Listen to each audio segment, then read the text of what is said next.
Taarifa hii habari ni kwa udhamini wa kampuni ya kutuma na kupokea pesa Fizi One.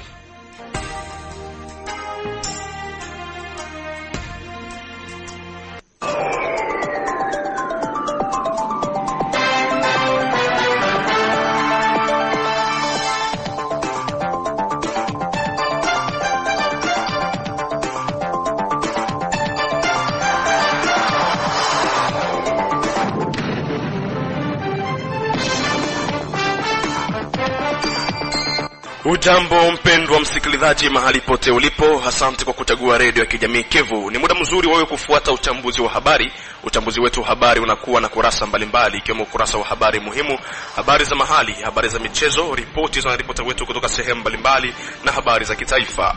Msomaji wako ni mimi Isaac Mulucha Ashibe, upande wa pili wasimamiwa naye Merci Belechi. Kwa utulivu na kualika kuambatana nami mwanzo hadi tamati.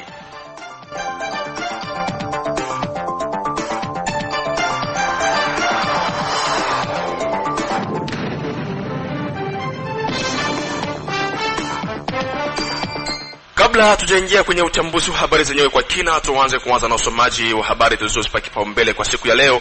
Hapa Baraka, mgonjwa wa presha na ule wa kisukari ana haki ya kula vyakula vyenye kuungwa chumvi na sukari. Ndio maana tumefanya chini juu ili kuleta chumvi na sukari ya wagonjwa hao. Hayo ni maneno yake Bwana Hussein Mwenebato Clovis, mratibu wa kituo husika na ugonjwa wa kisukari mjini Baraka na tarafani Fizi. Uko Uvira, mzalendo mmoja kuuawa kwa risasi na mwingine kuponea chupu. Hayo ndiyo matokeo ya kitendo cha ufyatulianaji wa risasi kati yao siku ya 4 hii ndani ya mji jirani wa Uvira, wote wakiwa watu wa kundi moja la Kamanda Landa Bangu. Butembo, tukio lisilo la kawaida limeripotiwa kijijini Luveve ya pili, usultani wa Masereka, tarafani Lubero, jimboni Butembo, ambako binti anayeitwa Janete Kaniki alimuua baba yake mzazi aliyejulikana kwa jina la Kibwana Christina. Tukio hilo limeendeshwa usiku wa Jumatano kuta Alhamisi ya 12 Juni mwaka 2025. Msikilizaji, tupate kujikita kwenye uchambuzi wa habari zenyewe kwa kina, tukianzia hapa mjini Baraka. Kila ifikapo tarehe 16 Juni ya kila mwaka, ulimwengu mzima unasherehekea sikukuu ya mtoto wa Afrika, na ambako mjini Baraka sherehe zapangiwa kufanyika kama kawaida yake. Ndivyo amehakikisha hayo Bi Zainabu Echilo Marie Claire, mkuu kiongozi wa kitengo cha gender, mtoto na familia. Katika mazungumzo nasi, mkuu kiongozi wa kitengo hicho mjini Baraka ametumia fursa hii kualika raia wote wa mji wa Baraka kujiandaa vema kwenye sherehe ili kumsindikiza mtoto katika haki zake. Zainabu Echilo Marie Claire anaeleza. Kwa ukweli tarehe 16 mwezi huu wa 6 tuna sikukuu kubwa kabisa ya watoto ulimwengu mzima. Napenda kueleza kwa wazazi wa watoto ya kwamba hiyo tarehe sisi wote tunaandaliwa kabisa kwa kwenda kusindikiza watoto wetu kwenye sikukuu yao. Kwa sisi kabisa kwa kusindikiza watoto wetu tunakuwa tuna kundi moja. Hiyo kundi tunajielekeza kukundi ya service ya Jare Famille Enfant, yaani jenda na familia, ndio mwenye anahusika na watoto. Tunakusanya watoto wa masomo, tunaanzia sherehe yetu kumlango ya meri, tunaingia mpaka barabarani, tunakuja mpaka kustadi Lumumba na tunaanza michezo yetu. Watoto wanaanza kuonesha wazazi na walimu wao. Ni kawaida wakati na yozoefu ya vikundi kuja kujiorozesha hata maoni. Ndio ujumbe wangu, nasema ya kwamba tusife moyo, kwani wengine wanasema hapana mama Zainabu, kwa juu ya nini tunaweza kama tunafanya masherehe na wengine wanakufa hivi na hivi. Nawaambiaka kila wakati kama wengine wanakufa, tuko tunapaza sauti, tunasisimua mwingine yetu. Tusiwe sisi wote kama vile wenye viko fasi zingine za kukamatiwa. Tufanye sensibilisation kwa wengine wenzetu, na ujumbe wangu ni kusema ya kwamba tuwe pamoja, tukamatane pamoja na watoto wetu, tuwasindikize kwenye sikukuu yao. Hiyo sikukuu inaashiria kabisa juu ya mtoto ulimwengu mzima. Mtoto anapaswa kuwa na education, mtoto anapaswa kuwa na masomo, anapaswa kuwa na uzoefu wa masomo. Tusiachilie watoto wetu kuwa tu wanazagazaga mitaani, kwani mtoto akizaga mitaani unajua kuko wa enfant de la rue. Hiyo ndio tunakataa, tunaevite kabisa ile enfant de la rue. Tukiwa tu mjini Baraka, mgonjwa wa presha na ule wa kisukari ana haki ya kula vyakula vyenye kuungwa chumvi na sukari. Ndio maana tumefanya chini juu kuleta chumvi na sukari ya wagonjwa hao. Hayo ni maneno yake Bwana Hussein Mwenebato Clovis, mratibu wa kituo husika na ugonjwa wa kisukari mjini Baraka na tarafani Fizi. Omari Makelele Ozil anasoma undani wa ripoti hii. Akizungumza na redio kijamii Kivu Baraka, Hussein Monebato Clovis ameonyesha kuwa malengo ya kuleta vitu hivyo ni kupenda kufanya mgonjwa wa presha na ule wa kisukari awe sawa na yule wa Bujumbura kwa kuwa na urahisi wa kupata kile anachohitaji ili kuboresha zaidi afya yake, kama alivyoeleza hapa. Tumsikilize. Nilipenda kutembelea Radio Kivu ili niwahabarishe watu kusema kwamba kuna mapya tena ambayo tumeingiza kwenye Centre Diabetike hapo kunapokuwa Centre Medicale Matunda Bora. Tumeingiza chumvi ambayo ninawasaidia wagonjwa wa pressure, kwa sababu hii chumvi ambayo tunaitumikisha ya kawaida ndani yake mko iode. Na ile iode wakati ya pressure inapopanda ile inasababisha kupunga mishipa ya damu, na ile mishipa ambayo ni ya roho ya kuacha respiration inakuwa difficile, na inamsababishia mgonjwa kuleta matatizo na madhara mabaya sana kwa ajili ya mwili wake. Ndio kwa maana tumeleta chumvi yenye iko amo ile tunaita sodium. Sodium inasaidia kupungua ile mishipa na inamsaidia mgonjwa wa pressure kukuwa na nguvu, na inamupa kutoa ile hoga ambayo mgonjwa wa tension anakuwa anajisikia, na inamupa apeti ya kuitumia chakula yote ile, kwa sababu kutumia chakula ambayo haina chumvi inamfanya mgonjwa kuanza kuambia mganga kwamba anatia chumvi ya mbali, na hakuna chumvi ya mbali na ya karibu. Unapofanya hivyo unaendelea kujitesa, kwa sababu unatafuta upate ile apeti na ladha ya chakula. Kwa hiyo chumvi iko hapo kusantre kwa bei nafuu, na vile kwa wagonjwa wa sukari vile tumeleta sukari yao, na huko na maziwa yenye iko yao ambayo walikuwa ndio wanaitafutia mbali, na kwa sasa inakuwa hapa Baraka ni kwa ajili ya kusaidia wagonjwa wote na wa tarafa la Fizi na wa jiji la Baraka kujua kwamba wategemee kama santre yao inaendelea kufanya utafiti na kuingiza mambo mazuri zaidi. Na kwa wale ambao wagonjwa wanapata dawa ya insulin, tunaingiza insulin za mzuri. Tunaingiza kalite 3, tuko na insulin rapide, tuko na insulin lente na mixtar. Mixtar maana yake ni insulin ambayo lente na rapide inachangwa pamoja kwa ajili ya kurahisisha wagonjwa kwa hiyo wakati ya vita na wakati ya madhara. Inatufanya sisi kufanya utafiti. Umbali na hayo, huyu ameongeza kuwa kituo hicho kimeleta dawa special juu ya magonjwa hayo sugu ndani ya mji wa Baraka na tarafa la Fizi, kama alivyorejea mara tena. Kwa wale ambao ni wagonjwa wa kisukari vile tuna dawa specialite 3 ambazo zimeingia kwa hii juma ambayo inaisha hapo. Tumeingiza Janimete. Janimete, kazi ya Janimete inamsaidia mgonjwa wa kisukari, inashusha kisukari ama kustabilize to ya sikre, na inafanya kontrole ya kustabilize, kuangalia kama moyo ishakuwa na madhara fulani, na inafanya kutembeza damu ya mgonjwa tembee vizuri ili asikuje kukumbwa na nyingine madhara. Tuna dawa nyingine ya specialite kwa wale wa diabetes type D, ni ya comprime nayo pia tunaita Concor. Concor nayo vile inamsaidia mgonjwa wa kisukari kushusha kisukari, na pia inafanya control ya mafigo, sababu miongoni mwa vinyume vya kisukari wagonjwa wa kisukari wanakumbwa sana na complication na insuffisance renale. Maana yake mafigo inaanza leta matatizo, na unajikuta mgonjwa kisha kaa kubiti hata sasa zaidi kiti ya plastiki, unaona miguu inaanza kuvimba, anapotembea hatua 2-3 miguu tena inashuka kidogo. Ile ni probleme ya insuffisance renale, maana yake figo zinaanza guswa. Tuna ile dawa ambayo inashusha kisukari na inastabilize, ina control ile madhara yote. Tuko na nyingine dawa ambayo inaitwa Janovia. Janovia nayo pia inasaidia kwa wale ambao washakuwa na upungufu wa sana wa nguvu za kiume, zaidi wagonjwa wetu wa kisukari.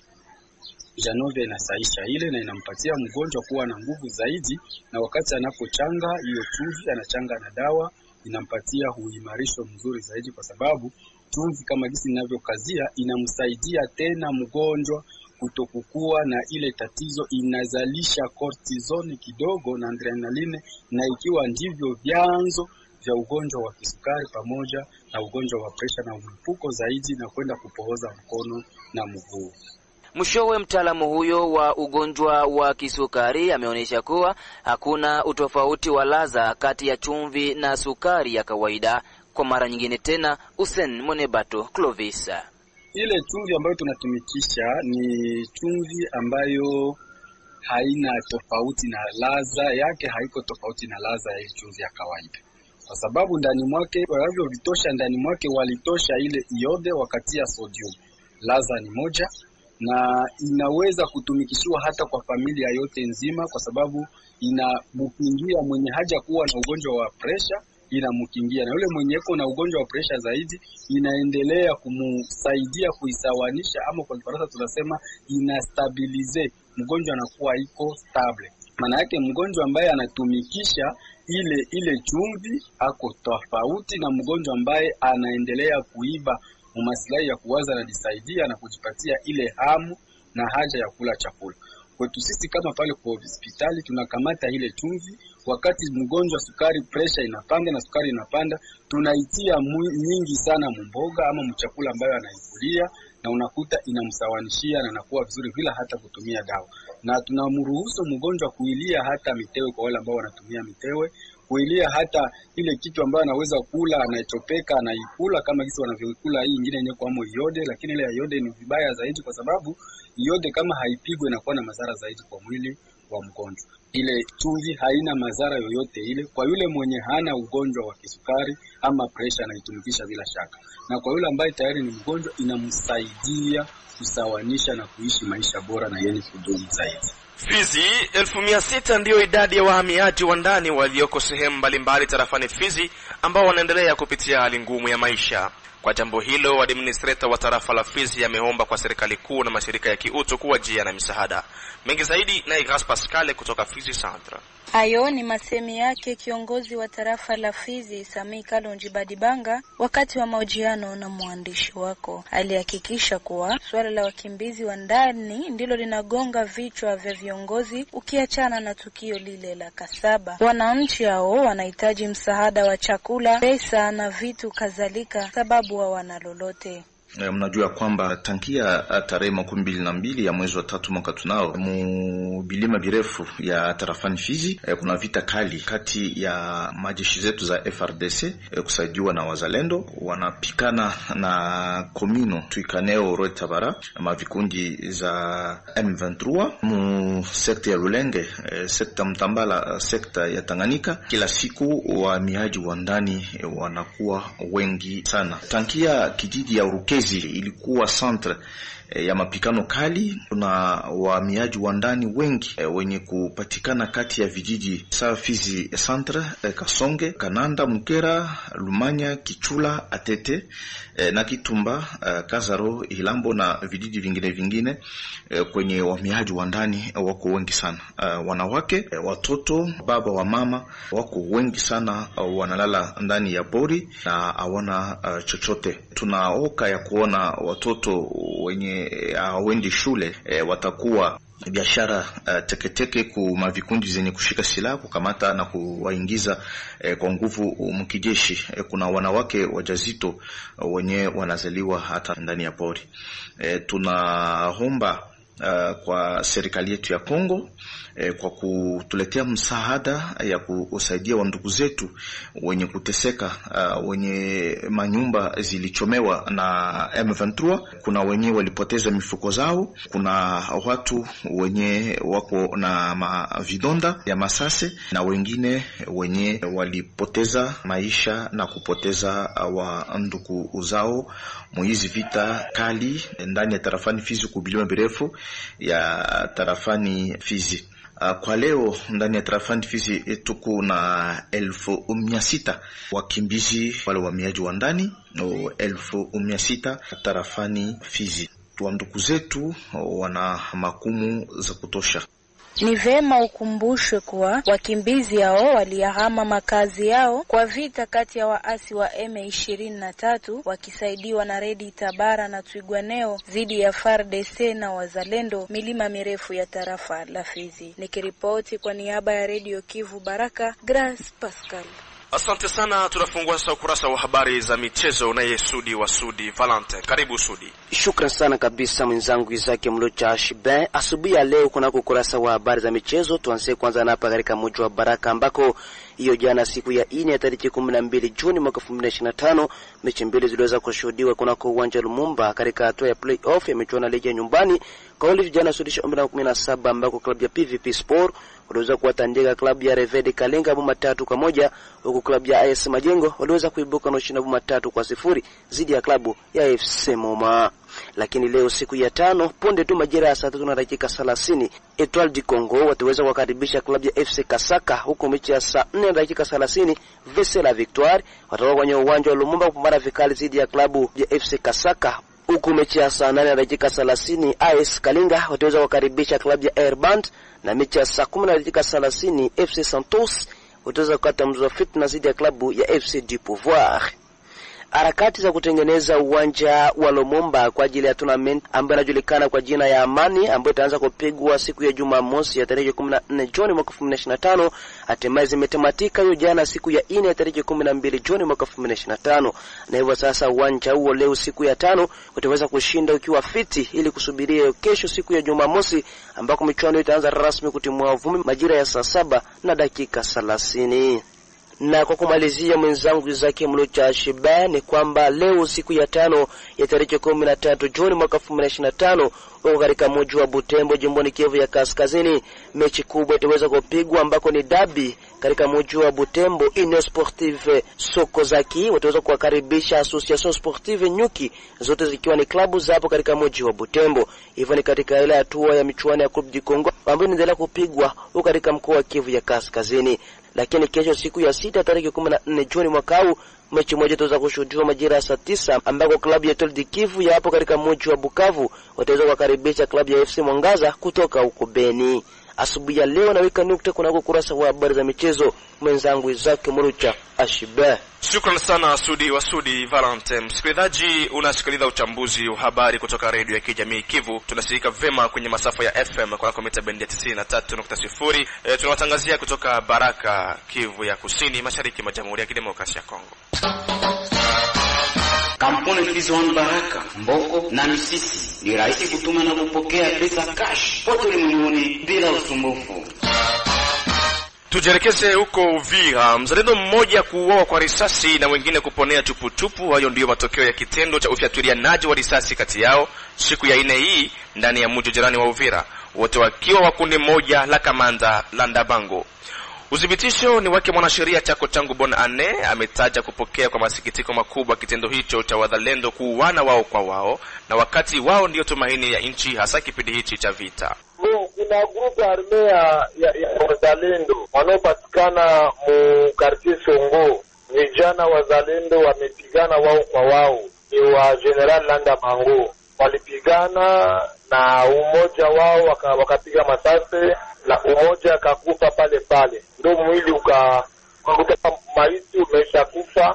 Maiti mchana saa 5 saa 6 ndio kwenyewe wamepigana na wao akafariki hapo hapo. Na maiti ikaogotwa, na ndio hivi hawajajua ni nani, hawajajua kwao wapi, wanasubiria waangalie mengine ya kupatia.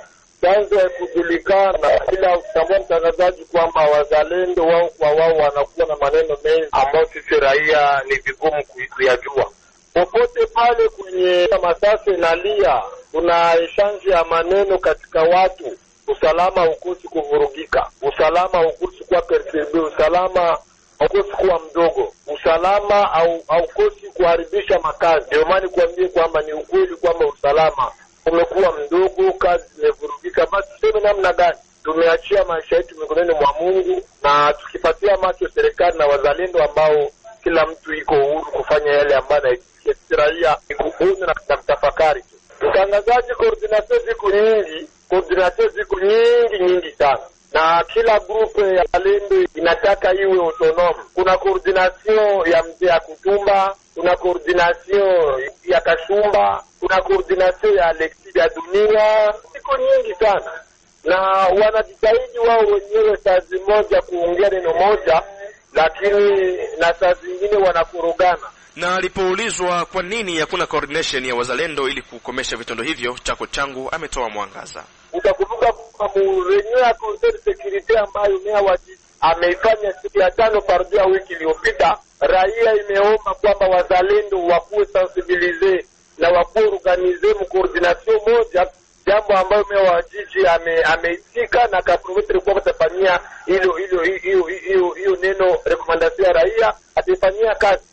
Utakumbuka kwamba wiki iliyopita mzee ya Kutumba amuri wa CNPSC na renyera wazalendo wote meya wa jiji amekuwa ndani na viongozi mbalimbali. Hiyo jambo ya coordination imesemeka, lakini sisi kwa tunataka kushangaa, tunasubiri ni kwamba je, wazalendo watakuwa organize, na hilo jambo linakuwa tete sana tatea wao kupata chakula, wao kupana vita, wao kupatana, wao kuelewana na FARDC, wao kuelewana na Warundi ambao wamekuja kutusaidia. Hiyo ni matatizo makubwa kwa raia, japo hiyo adui anaamua kuingia Uvira, lakini wao wanafanya kazi kubwa wa kuziwia adui, ila sisi kwetu hawako kwa pamoja. Ingali sisi kwetu ni kuwaomba tu wale kuketi chini. Kama kuna malumbano kati ya mzalendo na mzalendo mwingine wa grupe moja ama wa grupe tofauti, wamalize kwa mikoa ya viongozi wao. Sisi kwetu watupatie amani, sisi kwetu wapambane na adui ambaye anampango kuingia Uvira, na watupatie kusema kazi kwa usalama na kwa maisha mazuri. Hiyo ni rekomandasyon kubwa ambayo tumeendelea kuitoa kila siku, lakini pia viongozi wa territoire, general wa 10e region militaire, wa secteur Sokola Kivu, kamanda wa bureau de renseignement, wafanye kazi ilikuwa raia isote la vile itakuwa regret kwetu. Habari kutoka Ruchuru. Leader wa kijamii tarafani Ruchuru wasikitishwa na kitendo cha kitengo cha SSN jimboni humo kutokusema chochote kulingana na vitendo mbalimbali vinavyotekelezwa na waasi wa M23. Katika mahojiano na Radio Kivu Alhamisi hii, leader huyo wa kijamii Ememu Kandambusa akiwa Ruchuru amesema kuwa jeshi la waasi wa M23 waliweka meli za kivita katika ziwa Edward. Pia alionyesha kuwa kuna baadhi ya watu katika shirika la SSN ambao wanatumika na waasi hao wa M23. Kwa jambo hilo ameomba kitengo hicho kuwa na tabia ya kuripoti kunako viongozi wa kijeshi. Ememu Kandambusa kwenye laini ya simu ya Radio Kijamii Kivu. Tangu jana siku ya 3 tarehe 11 mwezi wa 6, armée ya M23 terroriste waliweza kuinstale bateau de guerre kwenye ziwa Lac Edward pale Vichumbi. Na ni kusema hivi, Lac Edward iko partie intégrante ya Parc National de Virunga. Ingekuwa SSN inakuwa ya kwanza kualerte, me tunashangaa wameweka bateau de guerre pale, na hiyo bateau de guerre inaonyesha kama M23 iko na intention ya kuatake ma cité sawa vile kia Vinyonge, Kasindi Port pour atteindre Kasindi frontière. Wakikamata hiyo maeneo ni kusema vile ya Butembo, vile ya Beni, hata Bunia na imekuwa adanje. Wakati walikamata mbele wakamate Goma, walianza kamata Minova kuetufe Goma, na hiyo tunaletewa autorité militaire waweze kufanya nguvu chini, waone gisi ya kurenforcer marine congolaise ku Lac Edward, na vile vile waweze kurenforcer ma position militaire kubore ya Lac Edward sawa vile Musenda, Kisaka, Kia Vinyonge na vile vile Kasindi Port. Na tunalerte tena tukisema kama kuna watu fulani wa SSN, wa aja wa SSN ambao wanakuwa na collaboration na wa terroriste wa M23, kama vile leo Nyakakoma wameuvalisha wa M23 matenia wa EcoGuard na njoo wenye wanachunga Nyakakoma. Hiyo yote ni mambo yenye inaonyesha waziwazi kama kuna watu ndani ya shirika la SSN ambao wana collaborate na enemy. M23 imedetruire Parc National ya Virunga tangu miaka 4 hivi, lakini watu wa SSN hawadenose. Hiyo kutodenose ndio inaacha tunadute kama kuna watu fulani kwenye shirika la SSN ambao wana collaborate na enemy. Kama nilivyokujuza kwenye habari muhimu huko Butembo, tukio lisilo la kawaida limeripotiwa kijijini Luveve ya pili usultani wa Wasereka tarafani Lubero jimboni Butembo, ambako binti anayeitwa Janete Kaniki alimuua baba yake mzazi aliyejulikana kwa jina la Kibwana Kristina. Tukio limehendeshwa usiku wa Jumatano kucha Alhamisi ya tarehe 12 Juni mwaka 2025. Ripoti kamili naye Zangosu Muvishwa kutoka Butembo. Habari tulizozikusanya kuhusu haya mauaji ni zile zinazofunua kwamba kuna kutokuelewana ya tangu zamani iliyokuwa kati ya baba na mwanae baada ya kifo cha mama mzazi. Baada ya kifo cha mama mzazi, Bi Janet Kaniki hakuwa tena naelewana na babaye baada ya kufunua kwamba hakukubali baba kumuoa mwingine mama. Ni kwa hiyo Janet Kaniki aliamua kumuoa babaye usiku wa Jumatano kuamkia hii Alhamisi 12 Juni. Ushuhuda tuliokusanya Huu hapa. Ilikuwa saa moja za usiku katika kijiji cha Lubeve, Kilalo Masereka. Kuna msichana kwa jina la Janet Kaniki aliyemuua babaye. Tumezika maiti kwa ruhusa ya mwendesha mashtaka. Muuaji amekimbia na hadi sasa hatujajua nini kilichosababisha auwe babaye. Ni kwa hiyo tunashangazwa na haya mauaji. Habari kutoka Lubeve Masereka ni kwamba utafiti sasa umeanza na hadi sasa msichana amemenya mbio na maiti ya Kambale Kibwana Kristia aliyeuawa yamezikwa hii Alhamisi 13 Juni katika kilio kikubwa, watu wengi wakiwa wamepigwa na butwa na kuvuvua kulingana na hiki kisa. Butembo, Nzankusu Muviswa, Radio Kivu Baraka. Kwenye habari za kitaifa, kisha mwaka mmoja akiongoza serikali ya DRC, waziri mkuu Judith Suminwa Tuluka ametoa matokeo mazuri ya kiuchumi ambayo yamepongezwa, ingawa nchi ya Jamhuri ya Kidemokrasia ya Kongo inapambana na mizozo mbalimbali ya kivita. Naam. Waziri mkuu Judith Suminwa Tuluka anawasilisha takwimu ya kiuchumi iliyosifiwa kama mojawapo ya miundo zaidi katika miaka hivi karibuni. Chini ya utawala wa nguzo ya kwanza ya mpango wake ulilenga kutoa nafasi za kazi na ulinzi wa nguvu na ununuzi. Mageuzi kadhaa na vitendo vilianzishwa kama uchumi ulioimarishwa, bei ndogo ya chakula na uwekezaji unaoendelea. Kuhusu imara wa uchumi uliopatikana ni pamoja na utulivu wa chenchi inayochukua dola moja za Umarekani sawa na 2856 faranga za Kongo tangu Agosti 2024. Mafanikio mengine makubwa ni akiba ya kimataifa iliongezeka kutoka dola za Kimarekani bilioni 4.82 hadi dola bilioni 6.15, zamana ya usalama wa kifedha na uaminifu kwa washirika wa kimataifa. Serikali ya Suminwa pia ilirekebisha SMIG kwenye 14,500 kutoka Mei 2025. Kiwango hiki kitabadilishwa hadi 21,500 kuanzia mwezi Januari 2026.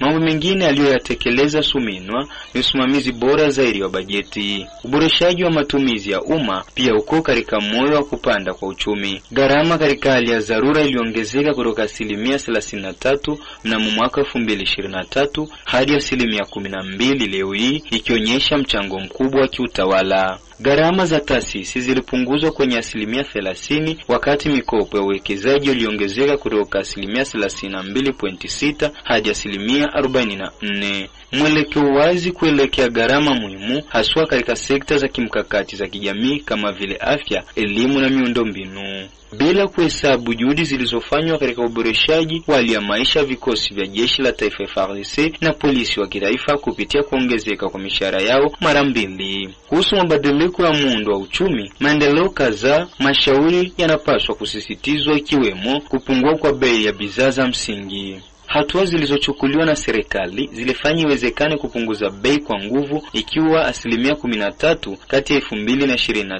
2025 kulingana na maeneo, kuleta utulivu wa bei ya mafuta na kumaliza madeni kwa makampuni za mafuta. Hadi leo mapungufu ambayo yalikuwa wastani wa kila mwaka ya milioni 340 yalipungua sana mnamo mwaka 2024 baada ya udhibitisho wa dola za Marekani bilioni 31 milioni 564 na laki 242.88, ikiwa ni kushuka kwa karibu 91%. Hatua ya serikali pia inalenga mahitaji ya msingi kama vile mahindi, ambacho ni chakula kikuu katika majimbo mbalimbali nchini Jamhuri ya Kidemokrasia ya Kongo. Mfuko wa mahindi wa kilo 100 umetoka kwenye 2,255 faranga za Kongo hadi kushuka kwenye 1,150,000, ikiwa ni kushuka kwa zaidi ya 41% katika miezi michache. Ni hadi hapo ndipo unaweka nukta kunako uchambuzi wa habari leo hii. Ni shukuru jopo nzima lilowezesha kuandaa habari na kufikia kwa muda na kwa wakati kama na huu. Ni kushukuru wewe ambaye unaambatana nami mwanzo hadi tamati. Mimi ni Isaac Murucha Ashibe, dawati la mitambo lisimamiwa na Merci Mbelechi. Ubaki nasi hadi wakati mwingine. Mimi nasema amani iwe nawe.